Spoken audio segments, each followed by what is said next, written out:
Hey everyone, welcome back to Observe, and in today's video, we're going to be looking at the top 10 tells to look out for in order to catch somebody in the act of deceit.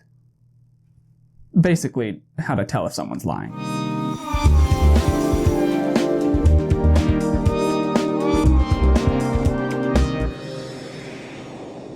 Alright, before diving into the meat of this video, I wanted to go ahead and give a quick shout out to my patrons. You made this video possible, and if there's any of you that are out here and new to this, I would really appreciate it if you could hop over to my Patreon and help me out there as well so that you can help make more quality videos possible also. But that being said, let's go ahead and dive into this list. Now, this list isn't in any sort of order in relation to its usefulness or its potency. This is just the top 10 things that you should look out for. Each of them are all equally important. So, first on that list is to be able to establish a baseline and keep your eye out for positive and negative spikes. Now, if you don't know what any of these terms mean, I made a video on that already. I'll link it in the description below. However, a brief synopsis of that is that a person's baseline is how they behave when they are comfortable. So they're not stressed about anything, they're not trying to conceal anything. Now, a positive spike is when there is a sudden burst of abnormal activity. So say a person usually stands or talks with their feet pretty calm, pretty steady, without a lot of movement, and then suddenly they begin bouncing their feet irregularly. That would be known as a positive spike from their baseline. Now, a negative spike means that, say when they are at rest, their baseline is that their feet move a lot and then suddenly they stop moving. That would be a negative spike. So make sure that you keep your eye out for their baseline and positive and negative spikes from there. On to number 2, keep your eye out for prolonged micro expressions and then also forced normal expressions. So a micro expression usually lasts less than a half a second. When it's prolonged beyond that, that means that it's masking something beneath it. Now, with normal expressions, they actually change and alter as the expression continues. Like if somebody is smiling, their smile will actually change as their emotion takes over. It's not a constant, solid expression.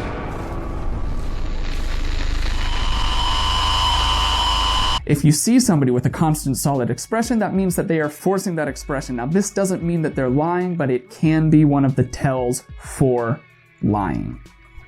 On to number 3. Make sure you look for contradictions in their stories. It's hard to be able to keep one story solid all the way through if you're making it up, especially on the spot. However, a lot of people will try to circumvent this by rehearsing a lie. So it'll come across as genuine and heartfelt because it's been rehearsed so many times, but the way to circumvent that is to ask them to repeat it to you backwards. It's hard enough to recall normal events backwards, let alone something that you've rehearsed. So look for conflicts and contradictions in their own stories. On to number 4. Look for persistent mouth and chin touching. This is a subconscious effort of the person to actually hush themselves from telling the lie. This goes back to childhood, where you were told that lying is wrong. This is a subconscious thing to keep your eye out for, so look for that. If they're doing all of this stuff, they're probably lying.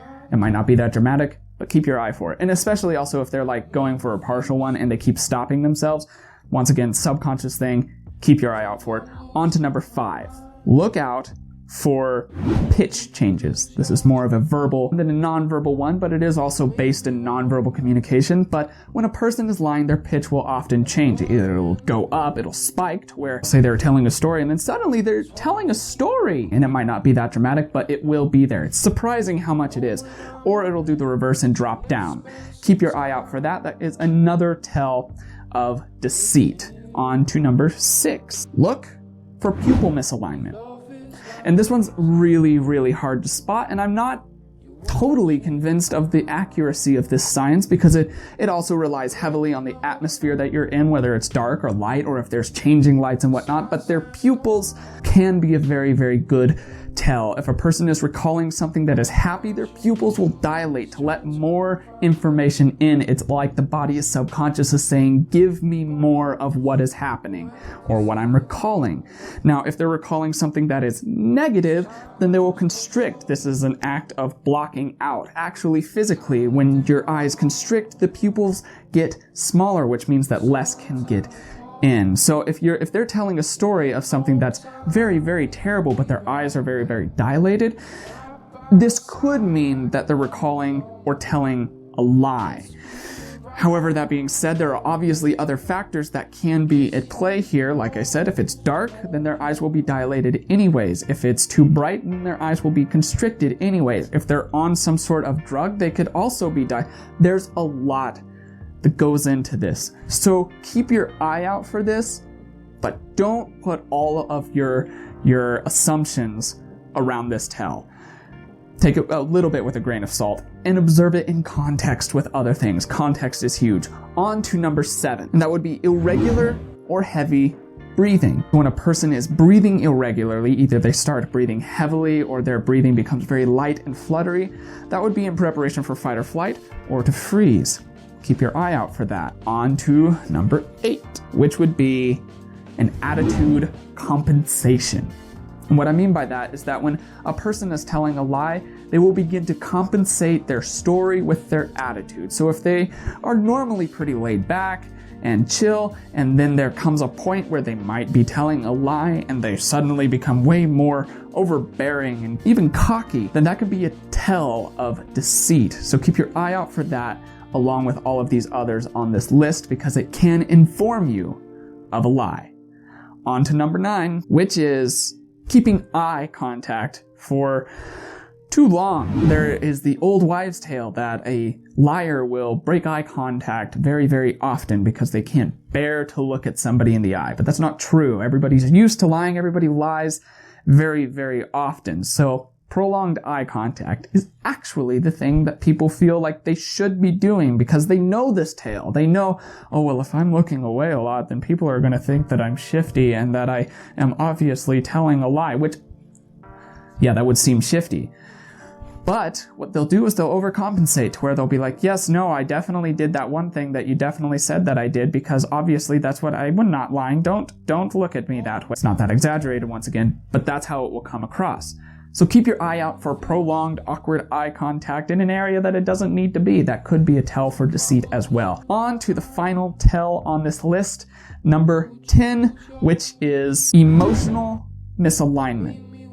What I mean by that is that if a person is telling a sad story, they should seem sad. If a person is telling a happy story, they should seem happy. This might seem like common sense to you, but it's often overlooked, so don't forget to keep your eye out for it. And with that wraps up the top 10 things to look out for when you're trying to catch somebody in the act of lying. I hope you found this list useful. If you did like this video, leave a like, hit subscribe, there will be more like it. I'm reading some books to be able to bring you some more good content as well. If you want to be able to make more quality content like this possible, like I said at the beginning of the video, head over to Patreon and donate however much you like. But, without further ado, that's all that I've got for the day. My name is Logan, and you have been oh so awesome as you always are. And I will see you in the next video. Cheers.